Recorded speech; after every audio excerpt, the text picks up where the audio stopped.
paranoid about the different types of bacteria that we have, right? And so chicken is something that most of us are quite skeptical about when we're cutting raw foods in the kitchen, right? So I do have some raw chicken in here. So if you're queasy, turn away. No. These are lab protein swabs. This is what the health inspectors use when they test restaurant kitchens to make sure that their equipment is sanitary, right? So they're made by 3M, a company that most of us know and trust. And the grid on the side here tells you green is for clean and purple is for if there's any protein or bacteria that's present on the surface. So what I'm going to do is I'm going to put raw chicken onto this cutting board, and we're going to see if these cloths can actually remove the bacteria. I'm kind of curious if you just mark it. Oh, it's still good. Yeah, that would be interesting to see what it actually says right now. The swab on the cutting board? Oh, that would be interesting. All right, well, I'm going to take the chicken, and I'm just going to put it here on the cutting board and rub it all around, right? So most of us know, too, that we shouldn't really technically be cutting raw meats on a wooden cutting board because it's so porous, right? So I'm going to put that in there. And I'm going to use the cloth as instant hand sanitizer for myself, right? I do believe that these cloths remove 99.9% of all bacteria from any surface they touch, including the surface of my fingers. And so I personally do trust the cloth enough that I actually can lick my fingers after I chicken, right? So now I'm going to swab the surface here. I do that 3 to 4 times a week, and I am never sick. So trust me, these really do work, right? All right, so I'm just swabbing up all the chicken here, and then I'm just going to swab that and stick it in this tester here.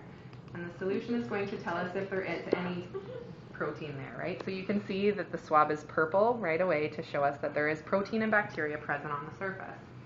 So now I'm going to take my kitchen cloth, and I'm going to lightly wipe the surface. Now, even though this is a wooden cutting board and it's a porous surface, the cloth is going to work to pull out all the bacteria off of there. So you don't have to scrub at it really abrasively or anything. The cloth does all the work for you to pull the chicken out, so it's in this side of the cloth now, right? You guys can all see that?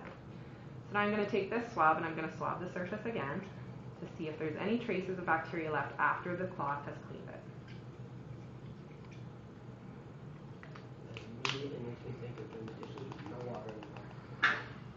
So then you can see that the swab is green for clean. So we've got purple for there being protein and bacteria present on the surface, and green for clean, right? But I'm a science person, and after I saw this, I was still skeptical. So I said, well, what happens to the bacteria in the chicken? So now that this swab has touched the solution, it will change color when it comes in contact with the chicken. So we know that there's chicken in this cloth, right? But even just in the few short seconds that I've been talking, it's given the silver long enough to actually suffocate all that bacteria. So it's not registering that there's any bacteria even left in the cloth. And the swab itself is still green because there's no cross-contamination, right? And I know that once this swab comes into contact with chicken, it will turn purple, because if I touch it to the chicken back here in the container, it most definitely does, right? So that hopefully helps prove to you that there was no traces of chicken left on the cutting board or in the cloth. And you can trust these cloths to remove all of those contaminants that we really get worried about. So if you can wrap your head around it this way, I still would want to clean that cutting board with soap. But you don't need to, right?